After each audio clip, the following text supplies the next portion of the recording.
হাতে রয়েছে বৃহতি ছন্দ প্রজাপতি দেবতা অগ্নি স্থাপনে বিনিয়োগ ওম ভূর্ভুবস্বর ওম। বাঁকুড়া থেকে রঘুনাথপুর শহরে এসেছেন, পুজো মণ্ডপে আছেন, গণেশ পুজো কেমন কি বলবেন? পুজো কেমন লাগছে? খুব ভালো লাগছে। আজকে পুজোর মরশুম, সারা বাঁকুড়াবাসী খুবই আনন্দিত। সিদ্ধিদাতা গণেশের কাছে প্রার্থনা করছি বাঁকুড়াবাসীর মঙ্গল কামনার জন্য, রঘুনাথপুর বাসীর মঙ্গল কামনার জন্য। আজকে এখানে বিশেষ আমন্ত্রণে এসেছি, সঙ্গে সাংগঠনিক কাজও সেরে ফেললাম। তাও পূজার পুজোর জন্য, বিশেষ করে পুজোর সময় কাটানোর জন্য আজকে বসে সবাই মিলে এখানে আনন্দ করছি। প্রতিমা পুজো হলো, যজ্ঞী হলো, প্রসাদ খেলাম, সবাই আজ খুব আনন্দ করছি, এনজয় করছি। কোথায় কোথায় ঘুরবেন? এখন ছাত্রা আছে, বাঁকুড়া আছে, বাঁকুড়া টাউনের অনেক কিছু আছে, রায়পুর আছে, সবগুলো আজকে টাচ করবো মোটামুটি, যেখানে যেখানে নিমন্ত্রণ আছে। আপনার নাম? প্রসেনজিৎ চ্যাটার্জি, বাঁকুড়া জেলার ভারতীয় জনতা পার্টির সভাপতি। যে আমাদের 12তম বর্ষ, এটা আমাদের শুরু হয়েছিল 2014 থেকে। আমাদের নন্দুয়াড়া সার্বজনীন কালী পূজা কমিটি এবং হ্যাপি ক্লাবের উদ্যোগে 2014-তে আমাদের পূজা শুরু হয়েছিল, গণেশ পুজো। তো এই যে পুজো হঠাৎ করে কিভাবে শুরু হয়? না, আগে আমরা সরস্বতী পুজো করতাম, তারপরে আমরা ঠিক করি যে আমাদের রঘুনাথপুরে গণেশ পূজা হয় না, নতুনভাবে আমরা তো করার চেষ্টা করি। আর কালী পূজা হয়তো আগের থেকেই, কিন্তু কালী পুজো আর ইসের মধ্যে, গণেশ পুজোর মধ্যে অনেকটা টাইমের গ্যাপ আছে। আর আমরা আগে সরস্বতী পুজো করতাম, তো আরেকটা নতুনভাবে আমরা বলি কিছু করবো পুজো, তো গণেশ পুজোটা ঠিক করি আমরা। কি নামে পরিচিত? আমাদের হ্যাপি ক্লাব এবং নন্দুয়াড়া সার্বজনীন কালী পূজা কমিটি। দেখলাম অনেক দূর দূরান্ত থেকে অনুষ্ঠান এসেছিলেন, বাঁকুড়া থেকে এসেছেন। হ্যাঁ হ্যাঁ। এই পুজোকে মানে আজকে পুজো উপলক্ষে কোনো অনুষ্ঠান আছে? না, আজকে সন্ধ্যা আরতি আছে। আমি প্রণব মণ্ডল, নন্দুয়াড়া কমিটি মেম্বার। গ্যাস, অ্যাসিডিটি আর পেট ফাঁপা থেকে কষ্ট পাচ্ছেন? এক্ষুনি মুক্তি গা সোহেল। 100% আয়ুর্বেদিক, নিরাপদ ও কার্যকর। আজই কাছের মেডিকেল স্টোরে জিজ্ঞাসা করুন।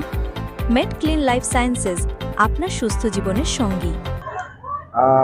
প্রথমে গণপতি বাপ্পা মরিয়া।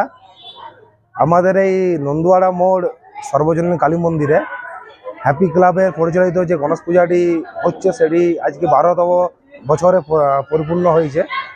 এই গণেশ পূজা অনেক পুরোনো দিন থেকে তৈরি চলে আসছে। আমরা চেষ্টা করি প্রত্যেক বছর আমাদের এখানে নতুন নতুনভাবে গণেশ পূজার কিছু থিম বা কোনো ভালোভাবে গণেশ পূজাকে তুলে ধরার। যেমন আপনারা দেখছেন যে এখানে যে গণেশ পূজার, রঘুনাথপুরে গণেশ পূজার কালচারটা খুব একটা ছিল না। তো আমার মনে হয়, আমি ঠিক সঠিক নয় জানি না, কিন্তু মনে হয় যে রঘুনাথপুর মোড়ে হ্যাপি ক্লাবই প্রথম গণেশ পূজা রঘুনাথপুরে শুরু করে এবং এই বড়োভাবে শুরু করে। আমাদের এই গণেশ পুজো টোটাল 4 দিন ধরে চলবে।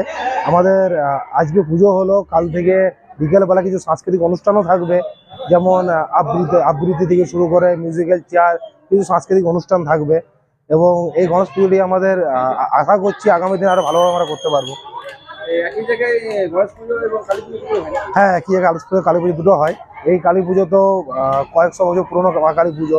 এই কালী পুজো তো আমাদের রঘুনাথপুরে আমরা জানি যে মা বড় কালীর পরে এটা মেজো কালী, এখন শ্রীরামমূর্তি হয়েছে। কিছুদিন পরে কালী পুজো, তো সবাইকে কালী পুজোর জন্য আমন্ত্রণ। এটা নন্দুয়াড়া মোড় কালী পুজো মন্দির, কালী মন্দির বললে যে কেউ বুঝে যাবে। রঘুনাথপুর নন্দুয়াড়া মোড় কালী মন্দির। দেখলাম বাঁকুড়া থেকেও অনেক দেখলেন। হ্যাঁ, আমাদের এখানে বাঁকুড়া থেকে যেমন এসেছিলেন প্রসেনজিৎ চট্টোপাধ্যায়, যিনি এখন ভারতীয় জনতা পার্টির বাঁকুড়া কাঙ্গনদিঘি জেলার সভাপতি রয়েছেন। এছাড়াও আমাদের বিধায়ক বিবেকানন্দ বাউরি উনি এসেছিলেন। তার সাথে সাথে আমাদের এই ওয়ার্ডের কাউন্সিলর দীনেশ শুক্লা, রঘুনাথপুর টাউনের শান্তনু চ্যাটার্জি টাউন সভাপতি, ললিত আগরওয়াল জেলা ভাইস প্রেসিডেন্ট, মামনি বাউরি জেলা সাধারণ সম্পাদিকা সবাই এসেছিলেন, অন্যান্যরা। আমার নাম বিমান গোস্বামী, আমি হ্যাপি ক্লাবের একজন সদস্য।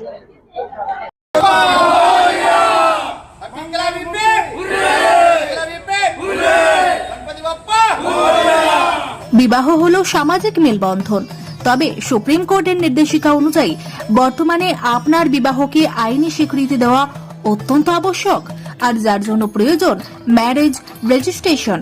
তবে আইনি স্বীকৃতি ছাড়াও উত্তরাধিকার প্রাপ্তি, সামাজিক আর্থিক সুরক্ষা ও পেনশন প্রাপ্তি, passport, visa, ration card, voter card, Aadhaar card, ব্যাংকের পাসবই প্রাপ্তি প্রভৃতি গুরুত্বপূর্ণ ডকুমেন্ট তৈরি করতে ম্যারেজ সার্টিফিকেটের একটা বিশেষ প্রয়োজনীয়তা রয়েছে। তাই আর দেরি নয়, সামাজিক বিবাহের পাশাপাশি বিবাহ রেজিস্ট্রেশনের জন্য চলে আসুন বিবাহ রেজিস্ট্রেশন অফিসে। ঠিকানা রঘুনাথপুর দিনুবাবুর ঘেরার পিছনে কমিউনিটি হলের সামনে। সোম থেকে শুক্র বেলা 11টা থেকে বিকেল 4টে পর্যন্ত ম্যারেজ রেজিস্ট্রেশন করা হয়। যোগাযোগের নম্বর 9635488286, এছাড়াও 700142677721।